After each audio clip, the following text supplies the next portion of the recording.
Hey everybody, this is Andy. Today I'm going to be showing you how to make your own plastic worms for fishing using Bondo, some leftover fishing worms, a little bit of cardboard, and some plexiglass. I'll show you how it works. Alright, so what I'm going to do first is I'm going to pick out 3 worms that I'd like to make.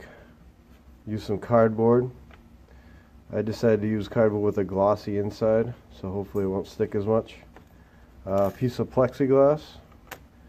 And what I'm going to do is I'm going to super glue down the worms. I'm going to mix up some of the Bondo. I'm going to pour the Bondo on top. It should harden. And tomorrow I should be able to pull out the worms and use that as my mold. So you can see that this worm here, when it was manufactured, it does have a flat side. And they manufactured this a similar way that I'm showing you here today. These two here, you can see they're completely round. This is a 2-piece mold, and this one probably had some type of ejector that would push it through. So ours are going to come out more like this one here. So I'm going to take some super glue. I'll glue down this green worm first.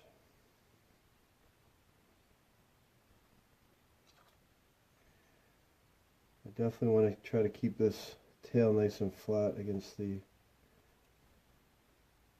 plexiglass.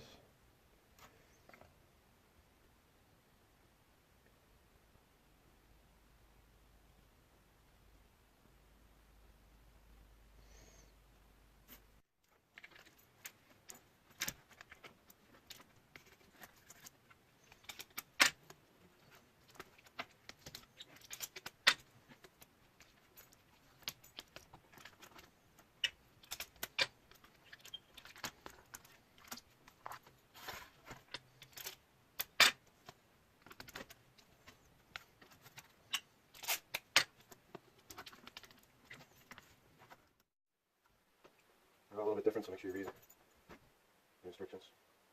I have the hardener.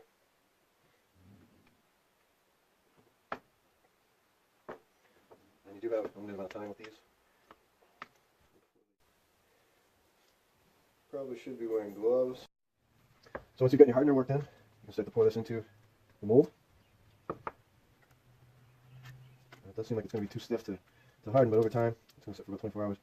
It should settle to the bottom of this mold and cover all the crevices inside the worms.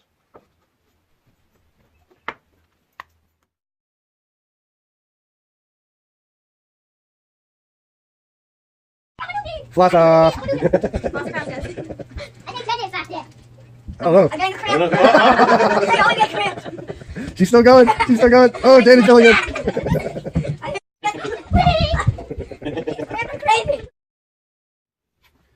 So it's nice and hard. See if I can pull this apart. You can see my worms right in there. Hopefully they'll slide right out and we'll find out.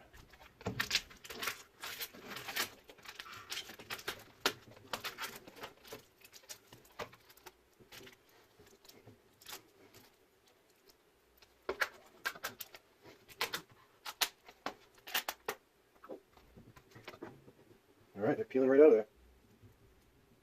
Get the tail design. All the ribs. Not bad, there's my mold. So what I have here is some grubs. They're really small ones. I've never really used them.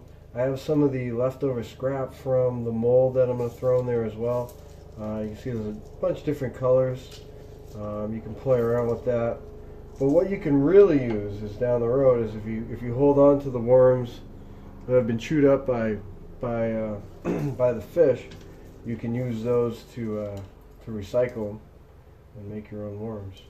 You can also buy this this type of plastic online.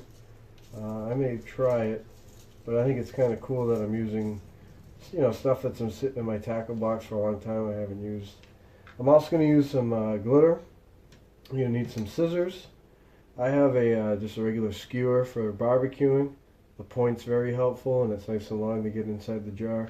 And you probably want a pot holder or a rag or something to hold the bottle. This is an old bottle. I think it was olives or something like that. And what I'm going to do is I'm going to microwave this for about 1.5 minutes. I'm going to add the glitter, and then I'll microwave it for another minute after that.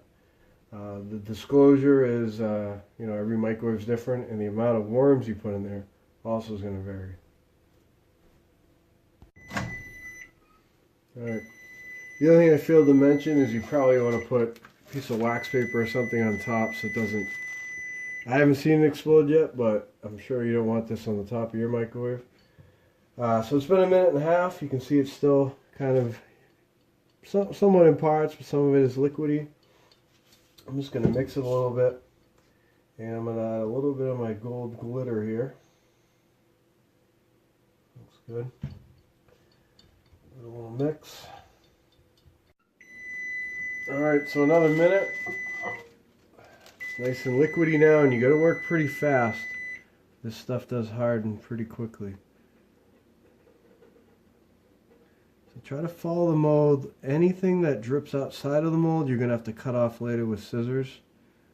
You can always go back a little bit as long as it's liquidy and fill it back in.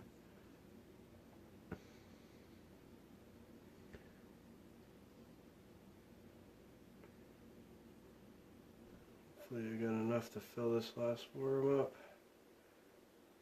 Looks pretty good.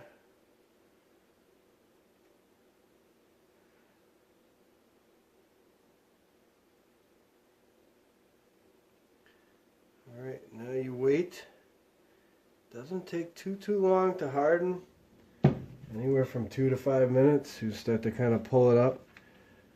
The skewer is actually pretty helpful. Alright, so I let it cool for about 5 minutes. This stuff is pretty remarkable. Everything's going to peel right off the jar. I can go through and clean this all off and actually reuse it in the next batch that I'm going to make.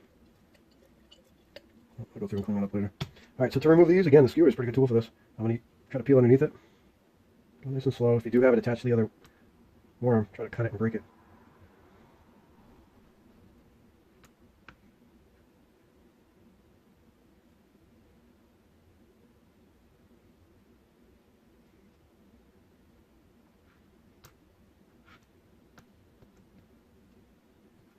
You can see that it records the detail of that original worm really, really well. Let me take this light on for you.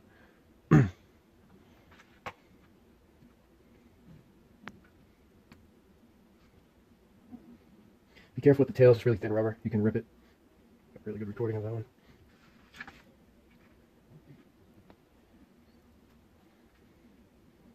Just basic mold making.